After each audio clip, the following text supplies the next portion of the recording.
പിതാവിൻ്റെയും പുത്രൻ്റെയും പരിശുദ്ധാത്മാവിൻ്റെയും നാമത്തിൽ ആമേൻ.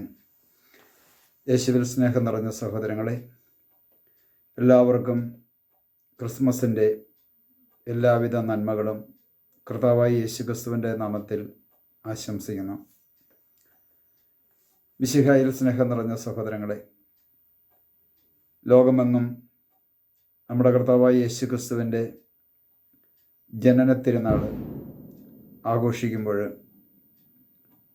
ക്രിസ്തുവിൻ്റെ ഈ പിറവി തിരുനാളിനോടനുബന്ധിച്ച് ക്രിസ്തുവിൻ്റെ ജനനവുമായി ബന്ധപ്പെട്ട് നമ്മൾ ധ്യാനിക്കുമ്പോൾ ആ കർത്താവിൻ്റെ ജനനാനുഭവം നമ്മുടെ ഓരോരുത്തരുടെയും ജീവിതത്തിൽ ഉണ്ടോ എന്ന് ദൈവത്തിരുമുമ്പിൽ ഒന്ന് ആത്മപരിശോധന ചെയ്യുന്നത് നല്ലതാണെന്ന് തോന്നുന്നു.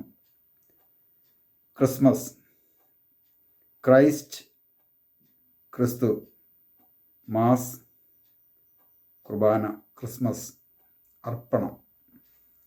ക്രിസ്മസ്, ക്രിസ്തുവിൻ്റെ ബലി.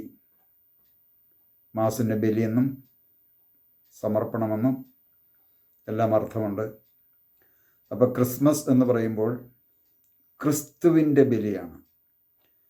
ദൈവം മനുഷ്യനോട് കാണിക്കുന്ന ദൈവത്തിൻ്റെ സ്നേഹത്തിൻ്റെ ഒരു വലിയ പൂർണ്ണത നാം ഓരോരുത്തരും അനുഭവിക്കുവാൻ ദൈവം തന്നെ ശൂന്യനാക്കിക്കൊണ്ട് ഒരു മനുഷ്യനെ പോലെ ഒരു മനുഷ്യ സ്ത്രീയുടെ ഉദരത്തിൽ രൂപം കൊണ്ട് ഒരു കുഞ്ഞായി ഭൂമിയിൽ ജനിച്ച് മനുഷ്യൻ്റെ എല്ലാ ബുദ്ധിമുട്ടുകളും വേദനകളും പ്രശ്നങ്ങളും എല്ലാം മനസ്സിലാക്കിക്കൊണ്ട് അവനെ രക്ഷിക്കുവാൻ വേണ്ടി ഈ ഭൂമിയിലേക്ക് വന്ന രക്ഷകനായ ക്രിസ്തു.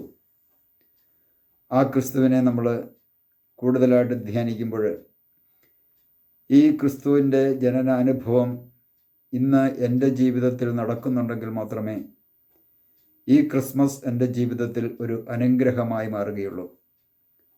പ്രിയ സഹോദരങ്ങളെ, നമ്മളൊരു പുൽക്കൂടൊക്കെ ഉണ്ടാക്കി അതിൽ സ്വർണം കൊണ്ട് ഉണ്ണിയേശുവിൻ്റെ ഒരു രൂപമുണ്ടാക്കി വെച്ചാലും സ്വർണം കൊണ്ടോ പൊന്നുകൊണ്ടോ കുറേ നക്ഷത്രങ്ങൾ കെട്ടിത്തൂക്കിയാലും കുറേ മൃഗങ്ങളുടെ രൂപങ്ങളെല്ലാം അതിനകത്ത് ആടിൻ്റെയും കാളയുടെയും ഒക്കെ രൂപങ്ങൾ ഒക്കെ അതിനകത്ത് ഉണ്ടാക്കി വെച്ചാലും ക്രിസ്തു എന്നിൽ ജനിക്കുന്നില്ല എങ്കിൽ എൻ്റെ ജീവിതത്തിൽ ഈ ക്രിസ്മസ് ഒരു പരാജയം തന്നെയാണ്. ഒരുപക്ഷെ ഞാൻ അതിഭയങ്കരമായ ആഘോഷങ്ങളൊക്കെ നടത്തും, വലിയ വലിയ ആഡംബരങ്ങളും ആഘോഷങ്ങളും ഞാൻ എൻ്റെ ജീവിതത്തിൽ നടത്തുമ്പോൾ എൻ്റെ ജീവിതത്തിൽ ക്രിസ്തു ജനിച്ചിട്ടുണ്ടോ ഒന്ന് ആത്മപരിശോധന ചെയ്യുന്നത് നല്ലതാണ്.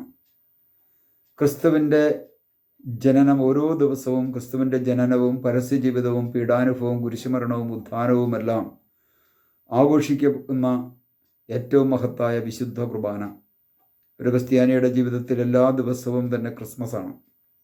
എന്നാൽ പ്രിയ സഹോദരങ്ങളെ, ഈ ക്രിസ്മസ് ക്രിസ്തു ജനിച്ച സാഹചര്യത്തിൽ ദൈവത്തിൻ്റെ ദൂതൻ ക്രിസ്തു ജനിക്കുന്നതിന് മുൻപ് സക്രിയായോട് മംഗളവാർത്ത അറിയിക്കുന്നുണ്ട്. മറിയത്തോട് മംഗളവാർത്ത അറിയിക്കുന്നതായിട്ട് ലൂക്കായുടെ സുവിശേഷം 1-ാം അധ്യായത്തിൽ നമുക്ക് കാണാൻ സാധിക്കും.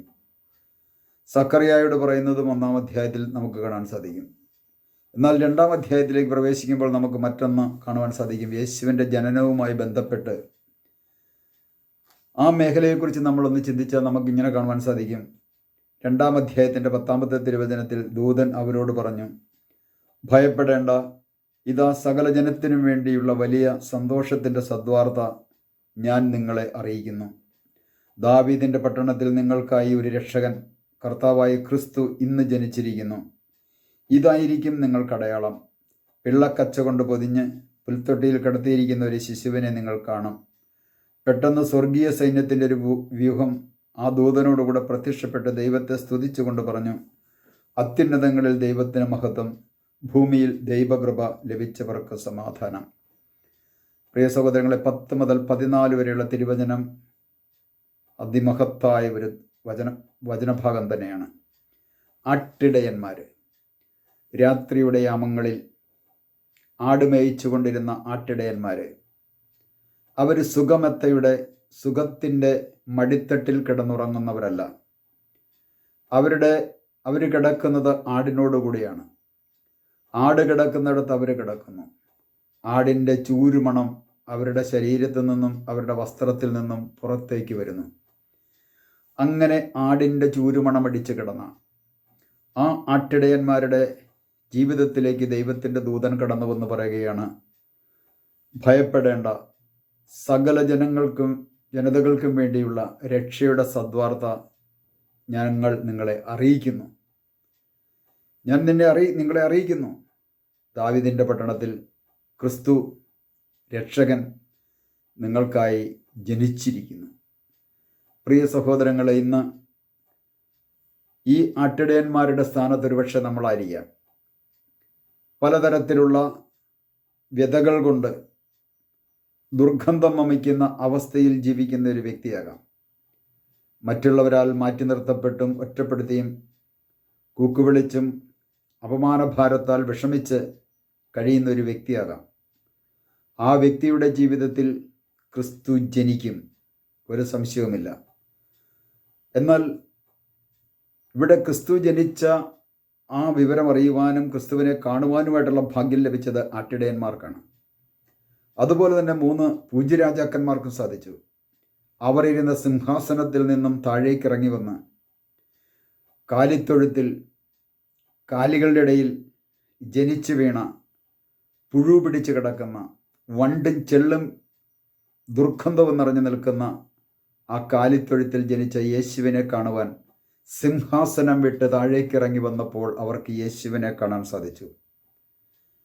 പ്രിയ സഹോദരങ്ങളെ, ഇന്ന് അപ്പൂജ്യ രാജാക്കന്മാരെ പോലെ നാം ഓരോരുത്തരും ചില സിംഹാസനങ്ങളുടെ മുകളിലാണ് ഇരിക്കുന്നതെങ്കിൽ എനിക്കും നിങ്ങൾക്കും യേശുവിനെ ഒരുപക്ഷെ പറയാൻ പറ്റിയെന്നിരിക്കും, പക്ഷേ അനുഭവിക്കാൻ പറ്റത്തില്ല, കാണാൻ പറ്റത്തില്ല.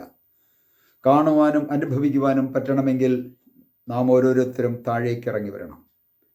പട്ടിണിപ്പാപങ്ങളുടെ അടുത്തേക്ക്, മറ്റുള്ളവരാൽ മാറ്റി നിർത്തപ്പെട്ട, വേദന അനുഭവിക്കുന്ന, വിഷമം അനുഭവിക്കുന്ന, ബുദ്ധിമുട്ടനുഭവിക്കുന്ന വ്യക്തികളുടെ ഇടയിലേക്ക് ഇറങ്ങി വരുമ്പോൾ അവിടെ നമുക്ക് ക്രിസ്തുവിനെ കാണുവാൻ സാധിക്കണം. AC റൂമിൽ കടന്നു കഴിഞ്ഞാൽ, അതല്ല എങ്കിൽ സുഗലോലുപതയുടെ മടിത്തട്ടിലിരുന്നു കൊണ്ട് യേശുവിനെ കാണാമെന്ന് വിചാരിച്ചാൽ കാണണമെന്ന് യാതൊരു നിർബന്ധവുമില്ല. അത് ഈ പറയപ്പെട്ട നാട്ടിലുണ്ടായിരുന്ന അന്നത്തെ രാജാവായ ഹെറോദസിൻ്റെ ജീവിതത്തിലും സംഭവിച്ചത് തന്നെയാണ്. യേശുവിനെ കാണണമെന്ന് ഹെറോദസ് ആഗ്രഹിച്ചു. കാരണം കൊന്നുകളയണമെന്നുള്ള മനോഭാവത്തോടു കൂടിയാണ്, ഇല്ലായ്മപ്പെടുത്തണമെന്നുള്ള മനോഭാവത്തോടുകൂടി കാണണമെന്ന് ആഗ്രഹിച്ചു. എന്നാൽ അവന് കാണുവാൻ സാധിച്ചില്ല. എന്നാൽ ദുർഗന്ധം വമിക്കുന്ന അവസ്ഥയിൽ ഏറ്റവും താഴത്തെ തട്ടിൽ ജീവിച്ച ആ ആട്ടിടയന്മാർക്ക് കാണാൻ സാധിച്ചുവെങ്കിൽ, പ്രിയ സഹോദരങ്ങളെ, നമ്മുടെ ഓരോരുത്തരുടെയും ജീവിതത്തിൽ നാം ആയിരിക്കുന്ന സ്ഥലത്ത് നിന്നും നമ്മൾ താഴേക്ക് ഇറങ്ങിച്ചെന്ന് മറ്റുള്ളവരിൽ ക്രിസ്തുവിനെ കാണുവാൻ, ആ ക്രിസ്തുവിനെ കണ്ടെന്നും ദൈവത്തെ മഹത്വപ്പെടുത്തുവാൻ ഞാൻ ആരംഭിച്ചാൽ, എൻ്റെ കാലുകൾ താഴേക്ക് വെച്ചാൽ, സ്വർഗീയ ദൂതന്മാർ നമുക്ക് ഓരോരുത്തർക്കും ചുറ്റും നിന്നുകൊണ്ട് പ്രഘോഷിക്കും, അത്യുന്നതങ്ങളിൽ ദൈവത്തിന് മഹത്വം, ഭൂമിയിൽ ദൈവകൃപ ലഭിച്ചവർക്ക് സമാധാനമെന്ന്. നമുക്കൊരു നിമിഷം പ്രാർത്ഥിക്കാം. കർത്താവായ യേശുവേ, ഈ ക്രിസ്മസിന് ഞങ്ങളെല്ലാവരിലും, ഞങ്ങളുടെ ഓരോരുത്തരുടെയും ഹൃദയത്തിൽ, വ്യക്തിജീവിതത്തിൽ അവിടുന്ന് വന്ന് ജനിക്കണമേ. അങ്ങയെ മഹത്വപ്പെടുത്തുവാൻ താഴേക്ക് ഇറങ്ങിച്ചെന്ന് ആട്ടിടയന്മാർ അങ്ങയെ വന്ന് കണ്ടതുപോലെ, പൂജ്യരാജാക്കന്മാർ അങ്ങയുടെ അടുത്തേക്ക് ഇറങ്ങി വന്നതുപോലെ, പട്ടിണിപ്പാവങ്ങളുടെ വിഷമം അനുഭവിക്കുന്ന, ബുദ്ധിമുട്ടനുഭവിക്കുന്ന വ്യക്തികളുടെ അടുത്തേക്ക് ഇറങ്ങിച്ചെല്ലുമ്പോൾ അവിടെ അങ്ങയെ ദർശിക്കുവാൻ ഞങ്ങൾക്ക് സാധിക്കുമെന്ന് ഞങ്ങൾ വിശ്വസിക്കുന്നു. പിതാവിൻ്റെയും പുത്രൻ്റെയും പരിശുദ്ധാത്മാവിൻ്റെയും നാമത്തിൽ ആമേൻ. എല്ലാവർക്കും ക്രിസ്മസിൻ്റെയും പുതുവത്സരത്തിൻ്റെയും നന്മകൾ സ്നേഹപൂർവ്വം ആശംസിക്കുന്നു. Praise the Lord.